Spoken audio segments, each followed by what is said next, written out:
Hello, I would like to welcome you on the 1 year with the Ramchal series, where we are going through the parasha, talking about insights of the Ramchal.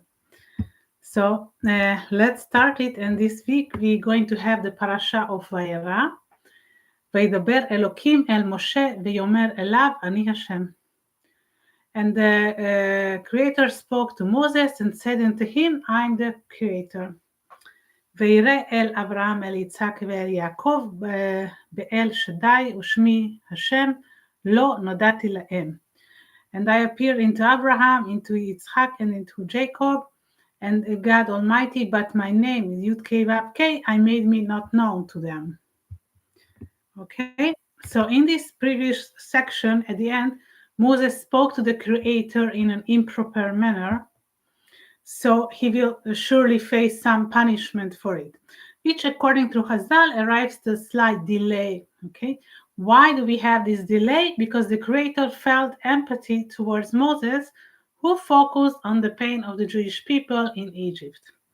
Therefore, the Creator softened, and we find in the text, Veidaber Elokim, Elokim.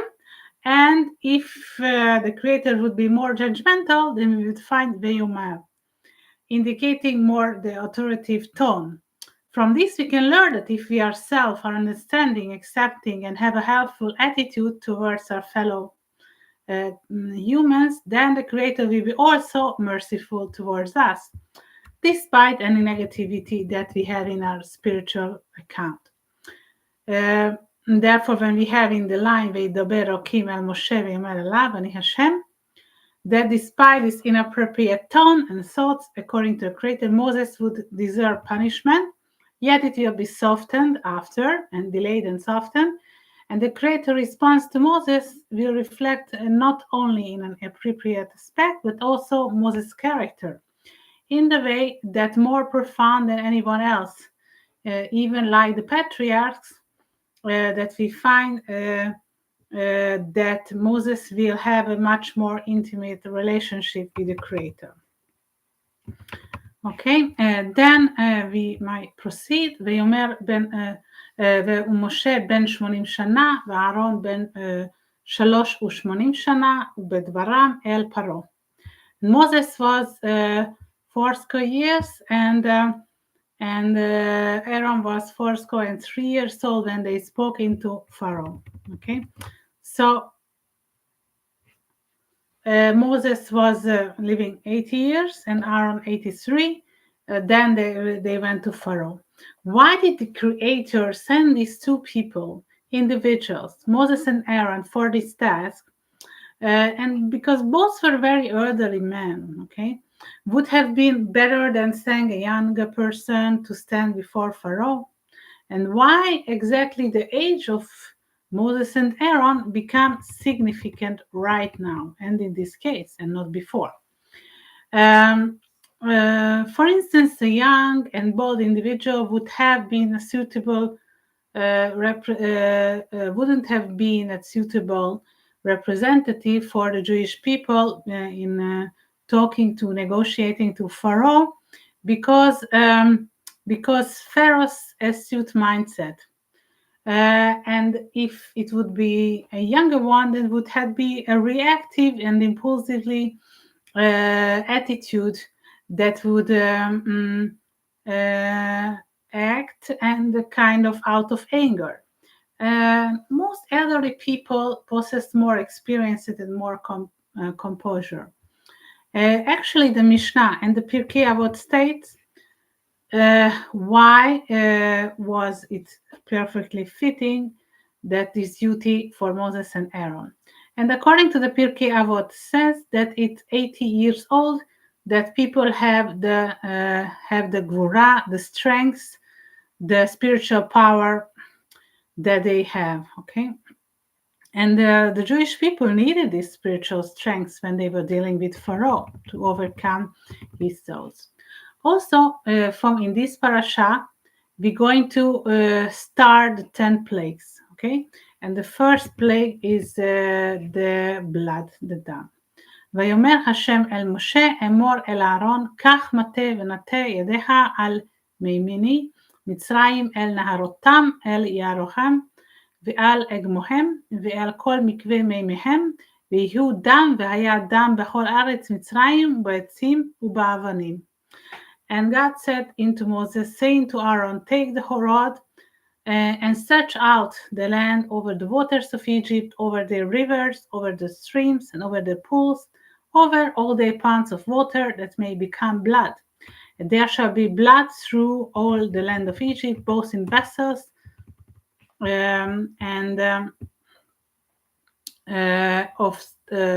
both a vessels of wood and in a vessels of stone. ועשו כן משה ואהרון כאשר ציווה השם וירם במטה ויח את המים אשר ביאור לעיני פרעה ולעיני עבדיו ויהפכו כל המים אשר ביאור לדם. Okay. Moses and Aaron did so, and how the God commanded, and he lifted up the rod and smote the waters that were in the river in the sight of Pharaoh and in the sight of servants. And all the waters that were in the river were turned to blood. Moses was hidden from the Egyptians until he was 3 months old. Then he was placed in the basket where Pharaoh's daughter found him. Chazal says it was not appropriate for Moses to strike the water when he brought about to the first plague to perform, since the water was that had saved Moses' life, carrying him to Pharaoh's place where he grew up. So Moses always had a connection somehow with the water. Here we have water Nile, and we discussed earlier that the water is associated with the Chesed, the Sephira of Chesed. This is also the origin of Moses' name that we find in earlier parasha. ויגדול הילד ותאבוהו לבת פרעה ויהיו לה לבן ותקרא שמו משה ותאמר כי מן המים משתהו. And the child grew, and she brought him into Pharaoh's daughter and became her son. And she called his name Moses and says, because I drew him out of the water. So this is the meaning of the name of Moshe, of Moses. So the water manifests the attribute of chesed, kindness, of the divine. And Moses is linked to the water, this element was protecting him from the beginning, from the childhood. And when the time for the plague came, it presented a challenge really for Moses to manifest this plague through the water. So behind these plagues also stood the divine, conveying the message that chesed, kindness, is not acceptable for the Egyptians, only din, the judgment, the sephira of judgment. Another challenge for Moses was that why he is associated with the chesed, he had to demonstrate an attribute that wasn't his, okay? What was the din? Okay, so Moses was related to the Sephira of Chesed, and now you have to perform the blood that is the din. But his brother Aaron was more aligned with this Sephira because all the Levites and the Kohites are belonging to the Sephira of din. And through his energy, through Aaron's energy, the plague was manifested. So, however, it was through Moses that was the divine provided the instructions. So the plagues when should we see that how it was through the staff, the mate. And it is the value, numerical value of mate that we write with mem tet hey is 54. The same as the value of dan, with its meaning judgment. So both are the same root, and therefore there is an alignment with these thoughts. ויעשו כן משה ואהרון כאשר ציווה השם וירם במטה ויח את המים אשר ביאור לעיני פרעה ולעיני עבדיו והפכו כל המים אשר ביאור לדם. Moses and Aaron, so I already read this, but to emphasize, we're going through. And Moses and Aaron did so as the God commanded. He lifted up the rod, the staff, and smote the waters that were in the river in the sight of Pharaoh and in the sight of his servants. And all the waters that were in the river were turned to blood. So Moses and Aaron together brought about the plagues upon the Egyptians, and each contributing on their own way. We mentioned at the start that the Mate is connected to the Sephira of Din. So that's manifesting energies of judgment. However, it is very important to understand that this involvement within with the judgment can be very dangerous territory, leading to various outcomes. So even though they have a connection, it might be an experience of these energies. Therefore, we have to handle it with a lot of care. Okay, so it is very dangerous tool.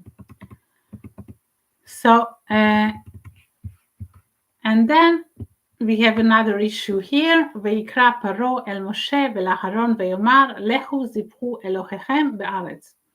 Pharaoh called for Moses and for Aaron and said, go and sacrifice to your God in the land. So the plagues are starting, as he mentioned. So I have it in this sequence. Dam, the blood, tzvardea, the frogs, kinim, lice, erov, the wild beasts, dever, pestilence, shchin, the boys, barad, hail, arbe, the locust, choshech is the darkness, and the last one is makat bechorot, the slaying of the firstborn. So here we have the plague of the erov, attack of wild animals. So the Creator instructed Moses and Aaron to present sacrifices in Egypt. And this time we have this angelic assistance, and the Creator that made that hardened Pharaoh's heart, that for it prevented him that the Jews couldn't leave Egypt before the 10th plague. So this 10th plague had to be consecutively taking place. There is a reason for it. We're going to see. But altogether, executing the plagues wasn't easy for Moses' soul, because he felt that, these Egyptians, some of them, like poor ones, they receiving the result, the pain, okay, of what it causes for them. Angels, anyway, have a direct connection with the Creator. Therefore, every time they are fulfilling a specific mission, such as there is one angel to look over how the grass grows and how the rain falls. Okay, and so every angel for its purpose. Generally, offering sacrifices outside of Israel, sacrifices outside of the temple, the Beit HaMikdash, it is forbidden. So this is the place to perform inside the Beit HaMikdash. However, in this case, it did happen, and obviously outside of the Beit HaMikdash, we have the Holy Land that is that having this significant holy importance. And areas outside of that considered as a tuma, as an impure place. So therefore, it is forbidden to make sacrifices. And especially in the land of Egypt, that is signifies the narrowness, Tsar, Mitzrayim, it is meaning narrowness, and the land of impurity itself. ויאמר משה אל לא נכון לעשות כן כי תועבד מצרים מזבח להשם אלוהינו הן נזבח את תועבד מצרים לעיניכם ולא יסכלונו. Moses said, it is not meet so to do for what we shall sacrifice the abomination of Egyptians of God. If we sacrifice the abomination of the Egypts before their eyes, they will not stone us. Okay, so Moses explained to Pharaoh why the sacrifice of the Jews was performed in the desert and not in the heart of Egypt. It was to prevent this sacrificial lamb, that referring that Egyptian people, as they had this god dietary, from being observed by them. So particularly Pharaoh would have incurred that the people breath that already difficult they were already in difficult political conditions. Don't forget that the plagues already started, so you have to have a good excuse and for people, okay, how they are living. So they weren't easy at all. Thus, this was really a gesture of respecting that Egyptian belief that, and besides that, we have this other reason to fulfill the Creator's will. So, and that was that Moses explained his reason that this gesture that he's said about the sacrifice, that he received a good point at Pharaoh. However, really in a spiritual way, it wouldn't have been appropriate to do in the heart of Egypt, considering that Egypt symbolizes narrowness according to the Jewish belief. So this entire sacrifice aimed to facilitate the departure of the Jewish people from Egypt with as little pain as possible. So this was the reason that this sacrifice took place, and seeking the Creator's intercession through the sacrifice. Therefore, Moses uses this phrase that lo nachon la'asot ken. It is not proper to do this. This became a turning point in the story because if they hadn't succeeded in performing this ritual, that the exile would have continued more. Obviously, it would be a great joy for Pharaoh, but Moses and the Jewish people couldn't allow this to happen. But definitely, we shouldn't reveal this story in the truth to the Pharaoh. Okay, so here we have another plague, the seventh plague, that is the hail. וישלח פרעה ויקרא למשה ולאהרון ויאמר עליהם חטאתי הפעם השם הצדיק ואני ועמי הרשעים. And Pharaoh sent and called for Moses and Aaron and said unto them, I have sinned this time. The God is righteous, and I and my people are wicked. So during the hail plague, Pharaoh pleads and Moses asked to the creators to stop this plague. So this must be imagined as a mixture of ice and fire that's falling from the sky. Such a thing never ever have been seen before. So it's something very hard to imagine. And Moses realizes on numerous occasions that Pharaoh has two faces. Okay, one hand, Pharaoh asks Moses to stop this or that specific plague, and Moses, out of compassion, begins his intercession with the Creator. And on the other hand, Pharaoh's heart doesn't allow it. So his mind and heart are totally different. Okay, as soon as one of the plagues is passed, his heart is hardened and not letting to do. As soon as a new plague starts, he is pleading for Moses. And still, Pharaoh is not releasing the Jewish people. So Moses was compelled to unlash, spinning through a severe plagues until we reach the firstborn. So therefore, each of the plagues is getting more significant and more strongness in it until basically killing of the firstborn and that killing of people. Okay, until Pharaoh lets the Jewish people to leave. Okay, so there is a reason why it takes so much time to pressure, that the pressure still is not serving Pharaoh. Okay, and the end. So this was about for today, and see you next week on the next parasha. Thank you. Bye bye.